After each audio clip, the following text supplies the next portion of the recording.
நீ இந்திக்கார கம்மனுக்கு போயிடலாம். யார் இந்திக்கார மட்டும்தான்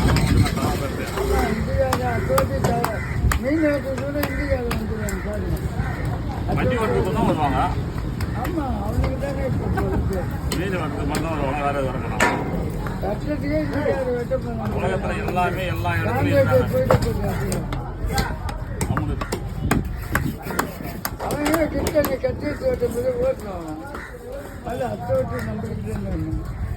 கம்மன் இருக்க மாட்டியா? மகிழ்ச்சியா இருக்கணும். மிக சிறப்பாக